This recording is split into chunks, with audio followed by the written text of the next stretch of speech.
Now, one thing I do all the time is mask and polygroup. So what that is, if I make a mask, I can hit this group mask, clear mask, which is Control W. The other cool thing about Control W is it will not only group mask, clear mask, it'll also just group whatever's visible. So instead of hitting Alt G, I can hit Control W. Sorry about that. I had a thin masking line around the original polygroup that was actually doing its job, but I didn't realize. So I restarted ZBrush and then realized that's what my problem was. So basically, when I hit Control W, what it should do is just group visible, unless you have something masked. So that's what I usually end up doing. If I'm doing like Control Shift, and I got my select lasso, and I grab his ears here, I can do Control W.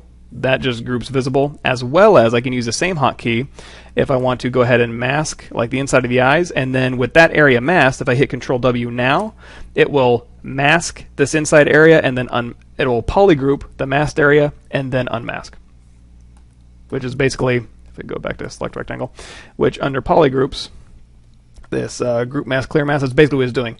It's polygrouping what you have masked, and then it cleared the mask. Now, don't be confused if you see two kind of similar shades. This is kind of like a purple, and this is kind of like a blue, but depending on your monitor and the video resolution, you could be like, well, did it just mask it the same? No, but one thing you can do is isolate this, just Control Shift and click it, and then you can just go Control W over and over again, and it'll just change a different polygroup. So just to not confuse yourself, you can certainly do that.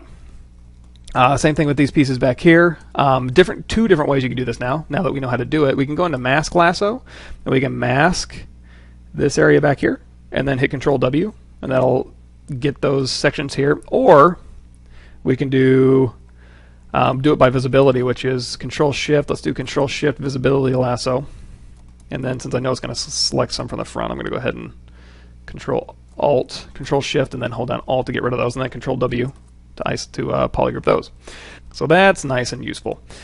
I'm going to go back and see if I can't grab, there we go. Let's do that Pac-Man one. So with this Pac-Man one here, so subtool here, so we've got, under subtool, we've got these Pac-Man balls. If I do Control W on these ones, it's just going to change the polygroup here.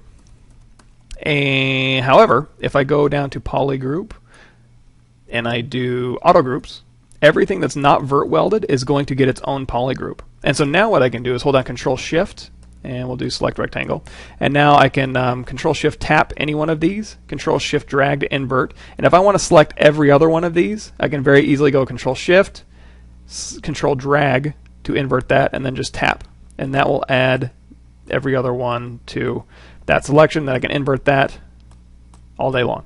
And then if I want to, I can hit Control W and just mask everything that's visible, and then Control Shift drag, and then Control W to polygroup everything that's visible. And now I have two separate polygroups, and it might be kind of hard to see because these poly frames are so dense. So you know what I'm going to do? I'm going to jump ahead a little bit, and I'm going to do a quick Z-remesher half, and then do half again. There we go. So basically I'm just simplifying this geometry down. So don't get too worried about Z-remesher. We'll go into that all at once later on. So now what I'm going to do is hit Control W, which is going to polygroup all of this stuff. Then I'm going to go down here to polygroups, and I'm going to turn auto groups on. So anything that's not vert welded is going to get its own polygroup. Then I can hold down Control Shift with select rect, and I can go through here and tap this one. And if I want to invert that selection, I can Control Shift drag. And that's also under visibility, I believe, or polygroups. Actually, I'm not even sure where it is. I assumed it was under visibility, but really, it's easy enough just to be, while you're in Control Shift select rectangle mode, just to Control Shift tap a polygroup, Control Shift drag to invert that, and then Control Shift tap to add to that inverted selection. Control Shift tap, tap, tap, every other one, and now with everything visible, I can do either Alt G, which will group visible, and then I can Control Shift drag to invert that, and then I can do also Control W, which is basically group mask, clear mask, but if there's no mask available, it just groups whatever's visible. So you can use either of those. I tend to do one, Control W. And now we got kind of an orange one and kind of a red one. If that's not enough for you, hold down Control Shift, isolate one of them, Control W until it's something that's very different, let's say green, and now we have pink and green, so it's very obvious.